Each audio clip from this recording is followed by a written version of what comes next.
Simple at elegante ang tema ng kasal ni na Senador Cheese Escudero at kapuso actress na si Heart Evangelista sa Balisin Island sa Quezon. Dinaluhan ito ng kanilang mga pamilya at malalapit na kaibigan. May news to go si Nelson Cadlas. Mala fairy tale wedding ang kasalang Senator Cheese Escudero at Heart Evangelista. Classic ang ganda ni Heart habang naglalakad patungong altar. Base daw ang kanyang wedding gown sa disenyo ng wedding gown na isinuot ni Princess Grace of Monaco.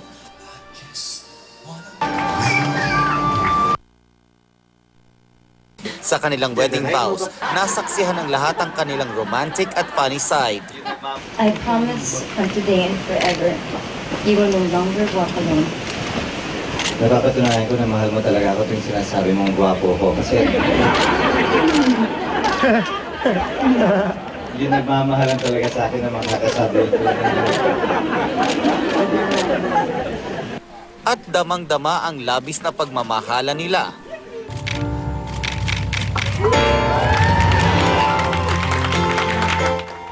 Ang reception, napuno ng tawanan, kantahan,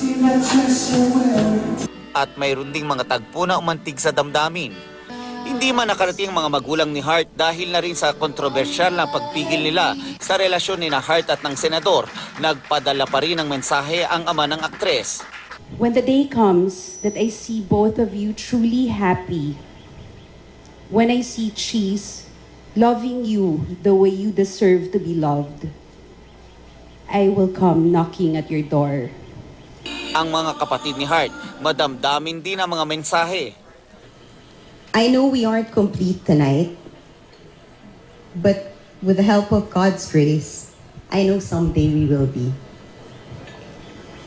Cheese, welcome to the family. Thank you for loving and taking care of our baby.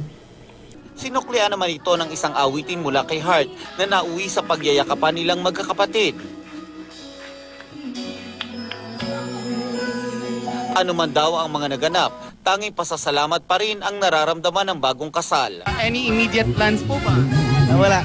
Back to work tomorrow kasi may trabaho ko. May trabaho din si Heart. Thank you, God. Thank you, God, for every little thing about today. Kahit yung weather, di ba? Nag-usap tayo ng isang araw. Talagang binigay niya sa amin yung araw na to. So, thank you, God. Dumaan man daw sa matinding pagsubok ang pagmamahala ni na Senator Cheese Escudero at Heart Evangelista ay sulit naman daw ang mga ito kung ang pagbabasihan ay ang kagalakang nararamdaman nila sa kanilang mga puso ngayon. Mula dito sa Balisin Island, Nelson Cadlas, GMA News.